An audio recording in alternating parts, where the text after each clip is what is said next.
Cuba, it's me. Welcome to episode 304 of The W.I.L.L.I.W Show, which stands for Wrestling is Life. Life is Wrestling. Now, I've been profiling every promotion in Ontario that does wrestling, and I just started a couple days ago, and I'm doing it in alphabetical order. And the fourth one here, part 4, is Battle Arts Wrestling Academy. Now, I know that sounds like a wrestling school, and it is, but they also run shows, so that's why I've included them here. But they're not just a wrestling academy. They are called Battle Arts for a reason. There was an original Battle Arts, I'm assuming in Japan. I don't know though, but I know that the original Battle Arts was run by Yuki Ishikawa. I apologize if I'm not saying his name right. But he has now come to Canada to restart Battle Arts, and he's doing it. The owner is Anthony Corelli, who, as many know, is Santino in WWE, and also from Inside Fitness Magazine, Terry Friedo. I don't know if I'm saying that right either. They started up the academy. They bring Yuki in, but they also do like Muay Thai, boxing, everything you could possibly imagine. Just strength conditioning coaches. It's a world-class facility, and it's really amazing. I seen this video just like where they went through and gave you a tour of the facility, and it's located in Mississauga, Ontario. It started up in 2013, and you can check out their website. There's www.battleartswrestling.com, and then there's also a Battle Arts Academy one, which is for all the programs, not just wrestling. But since this is the Wrestling is Life, Life is Wrestling show, we're going to focus on the wrestling. And see, I don't know if their website has been updated recently, because it's a very nice website, but I was going through the results, and their first show ever was December 2013, and then they had results for 2014, 2015, 2016, but they didn't have the 2017 results. But excluding 2017, they've already ran 29 shows, so if you include 2017, then they're probably close to 40. I'd say 38, 39, 37, somewhere in there. And they run in the Don Call-Up Arena, not sure if I'm saying that right either, in Mississauga as well. And they actually have a show this Saturday, January 20th at 7 p.m. at the Don Call-Up Arena. It's the first show of 2018, and basically I didn't see a lot of matches announced except for the over-the-top rope elimination style Rumble, the Battle Arts Rumble. And whoever wins that usually gets a shot at the champion. So that's basically what's going on to start off this year for them. They have a Facebook page, which is much more up to date. It has everything more recent, and they have a Twitter, they have Instagram, and then on YouTube they have lots of their videos from their shows and everything else. And it's really amazing. It's really well done. You can tell they invested a lot of money into it, to doing it the right way. Now, I also seen that they have a heavyweight champion, a light heavyweight champion, and tag team champions. But on the website, I'm not sure if it's been updated recently, because the current champions are not what it seems to be on Facebook. From what I was able to see, the light heavyweight champion is Bolo Hung, and I believe he defeated Buck Gunderson, but I could be wrong. Please correct me if I'm wrong. I'm just trying to do my best and put it out there. I'm pretty sure the heavyweight champion is Ad Hutchison still, and the tag team championships, it kind of bounces around. It says the Ripperoos had them, then Kingdom Come, then Clan Freedom, and I'm not sure entirely who has them now. I didn't have that much time to go through it. I only had like half an hour, so I wasn't able to see for sure to go that far back. But I think it's Kingdom Come now. But again, correct me if I'm wrong. They do some great shows. They have Anthony Corelli and George Iceman on commentary, which is amazing, and they do a really good job, I find, from some of the videos that I watched. I really enjoyed them.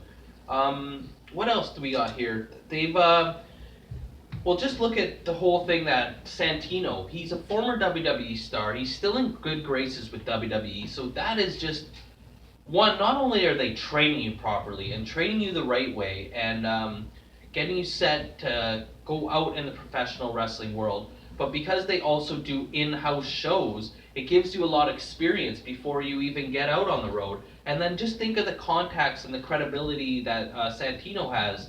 He knows all the people. Like if he sees some promise in you, he can make a few phone calls and get you in the doors here and there. And just look what he did for Hornet. Hornet was a wrestler that's been around probably longer than me, maybe around the same time as me, and he was always doing well for himself out in Mexico and stuff like that. He was always a great wrestler. But then when he went to the Battle Arts Academy, it even pushed him even to greater heights. And then he ended up getting to go to India and being Great Khali's trainer for his wrestling school there. And now he's a referee for NXT. So it just goes to show you that sometimes you're like right here and you just need something else to push you to that next level, and Battle Arts could definitely be the place for you to do that. They had a thing on their Facebook where they had their top 10 moments of 2017. The 10th best moment of 2017 was Sam Osborne from Australia winning the 40-man Rumble. Number 9 was Natalie Bramwell. I'm sorry. Natalie Bramwell, her debut year was phenomenal, and they said that she just blew everybody away in there. Can't wait to see her sophomore year. Their number 8 best moment of 2017 was the Mighty Cadman debuting and feuding with Karu. And I know Karu, I've been on a few shows with him. He is very impressive, and have someone that can stand up to him, that sounds like it's going to be great, and hopefully continue over to 2018. Number 7. The owner of Destiny Wrestling, George Iceman, invaded on one of their shows, and he brought 3 of his stars to face 3 of the Battle Arts shows, and that was number 7 moment. Number 7, Buck Anderson, I guess he had his light heavyweight title stolen by the Latin-Lover, and then they had like a no disqualification match, and Buck was able to get it back, and Latin-Lover was forced to leave Battle Arts, but now he is back, I guess, doing commentary. That was the number 6 moment.